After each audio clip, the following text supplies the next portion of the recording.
Reprenons, si vous le voulez bien, la vie de ce grand homme ami de Dieu que fut Moïse.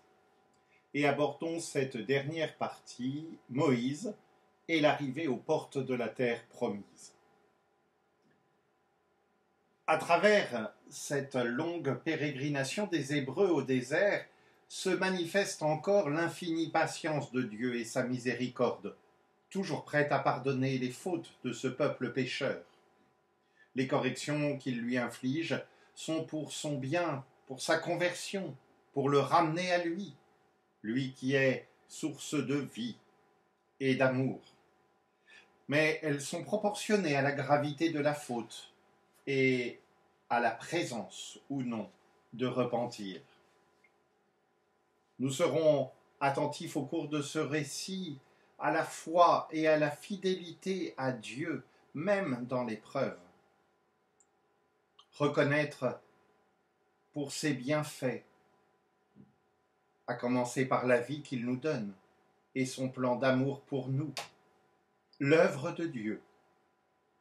Et puis enfin, nous serons attentifs à la contrition, c'est-à-dire au regret de nos fautes et la demande de pardon chaque fois que nous nous éloignons de lui par le péché.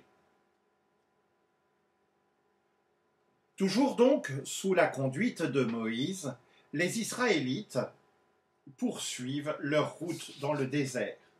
Mais rapidement, devant les difficultés de cette vie si rudimentaire, les récriminations et les plaintes vont aller encore de plus en plus. Un jour, lassé de consommer tous les jours la même nourriture, la manne, le peuple se met à réclamer de la viande. Et en même temps, il se met à regretter sa vie en Égypte, où la nourriture était plus variée. C'était oublier un peu vite la dureté de l'esclavage qu'ils y avaient connu. Cette plainte est grave, car elle signifie en réalité que les Israélites se révoltent contre leur Seigneur. Ils se révoltent contre sa bienveillance quotidienne. Ils gardent une attache avec la vie d'esclaves, d'où le Seigneur les a tirés avec tant de bonté. Saisi d'une ardente colère, ce dernier fait alors souffler de la mer un vent qui amène des cailles et les abat sur le camp en quantité phénoménale, et cela pendant 30 jours. Ainsi, dit-il, ils en seront dégoûtés puisqu'ils ont rejeté le Seigneur qui est au milieu d'eux. Ceux qui se jetèrent dessus avec avidité et qui avaient le plus récriminé contre Dieu furent frappés à mort.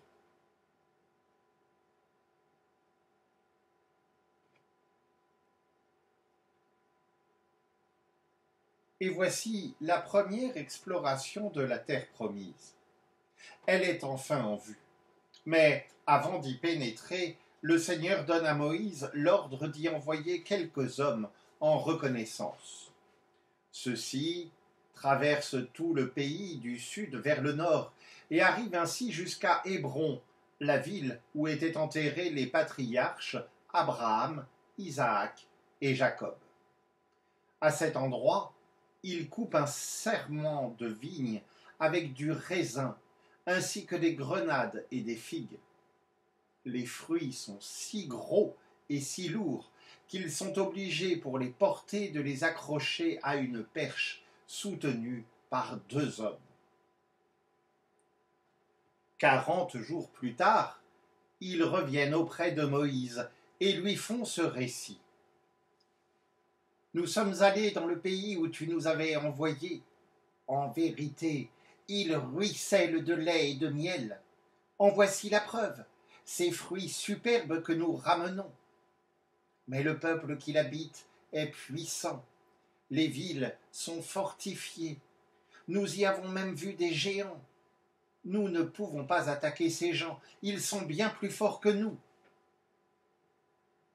Et les voilà qui commencent à dénigrer devant les Israélites le pays qu'ils viennent d'explorer. Aussitôt ceux-ci se mettent à murmurer contre Moïse et Aaron. « Nommons un chef et retournons en Égypte » s'exclament-ils. Seuls 2 des 12 éclaireurs envoyés, Caleb et Josué, déchirent leurs vêtements en signe de protestation et déclarent « Le pays que nous avons exploré est excellent. Si le Seigneur nous est favorable, il nous y conduira. Ne vous révoltez pas contre Dieu, n'ayez pas peur. Le Seigneur est avec nous. » C'est alors que la gloire de Dieu apparaît dans le tente de la rencontre. Le Seigneur dit à Moïse : « Jusqu'à quand ce peuple va-t-il me mépriser ? Jusqu'à quand refusera-t-il de croire en moi, malgré tous les signes que je lui ai donnés ? Je vais le frapper de la peste, je le déposséderai, mais de toi, je ferai une grande nation, plus grande et plus puissante que lui. »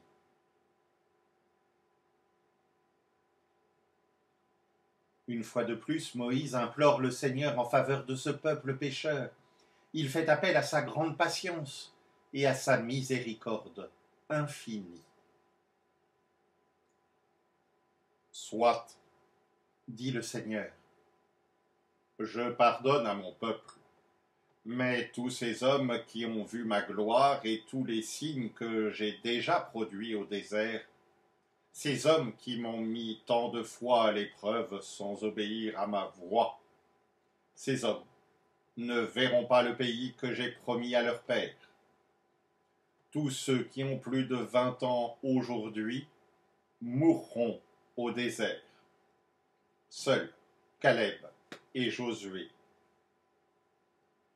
ainsi que les jeunes enfants, connaîtront le pays que ceux-là ont dédaigné.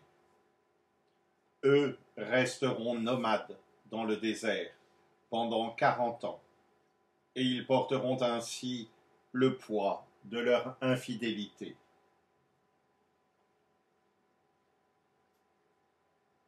Les 10 hommes qui avaient exploré la terre promise et qui avaient décrié le pays furent à l'instant frappés de mort. Quant aux Israélites, ils commencèrent ainsi une longue errance de 40 ans au désert, jusqu'à ce qu'apparaisse une nouvelle génération.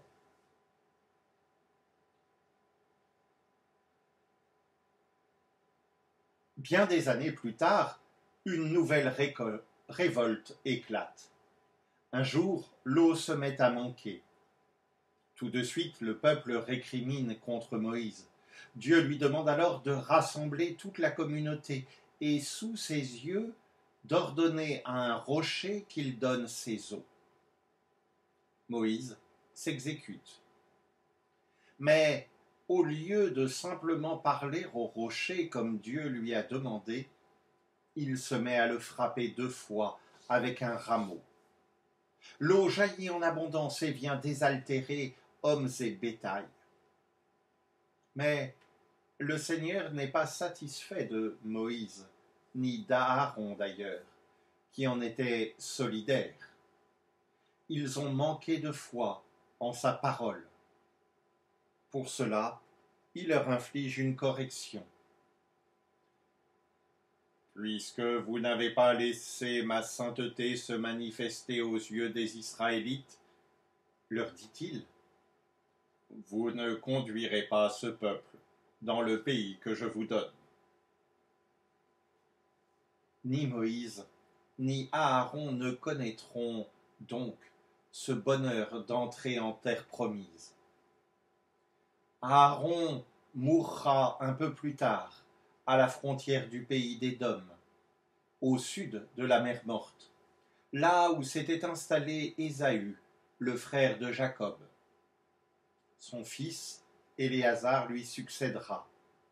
Quant à Moïse, nous allons en reparler dans un instant.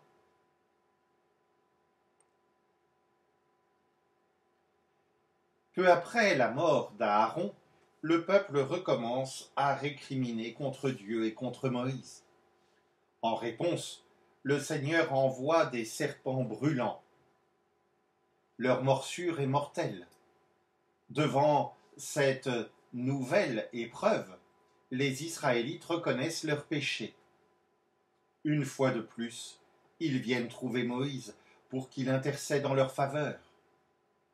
Dieu lui répond: façonne un serpent d'airain, c'est-à-dire en métal, et place-le sur un poteau.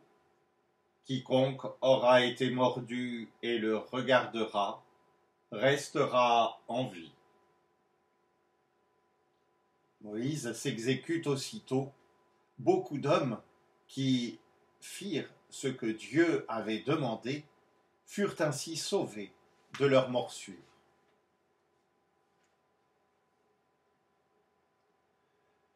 Moïse a maintenant 120 ans. Il sent venir la mort. Il rassemble son peuple et désigne Josué comme successeur. Il demande à tout le monde de rester fidèle aux lois de Dieu qu'il a mises par écrit et placées à côté de l'arche. Puis il bénit chacune des 12 tribus. Le Seigneur l'invite alors à monter sur le mont Nebo, une montagne qui se trouve en face de la ville de Jéricho, à l'est du Jourdain, au-delà du fleuve. De là, il lui montre au loin la terre promise, le pays de Canaan, où il ne lui est pas permis d'entrer. Moïse mourut sur cette montagne, comme le Seigneur le lui avait annoncé, le visage tourné vers la terre promise.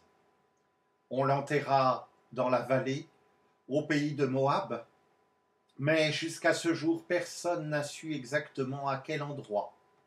Sans doute le Seigneur a-t-il préféré que le lieu de repos de son fidèle serviteur reste inconnu, pour éviter toute forme d'idolâtrie à son égard. On le pleura longtemps, mais passé le deuil, Josué le remplaça. Sur lui reposait l'esprit de sagesse que Moïse lui avait transmis en lui imposant les mains.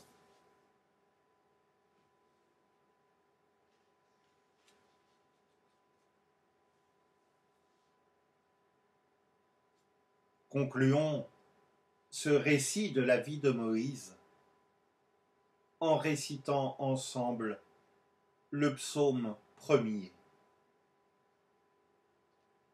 Heureux l'homme qui n'entre pas au conseil des méchants, qui ne suit pas le chemin des pécheurs, ni ne siège avec ceux qui se moquent de Dieu, mais se plaît dans la loi du Seigneur et la murmure jour et nuit. Il est comme un arbre planté près d'un ruisseau, qui donne du fruit en son temps et jamais son feuillage ne meurt. Tout ce qu'il entreprend réussira, tel n'est pas le sort des méchants. Ceux-là sont comme la paille balayée par le vent. Au jugement, les méchants ne se lèveront pas, ni les pécheurs au rassemblement des justes. Le Seigneur connaît le chemin des justes, mais le chemin des pécheurs et des méchants se perdra.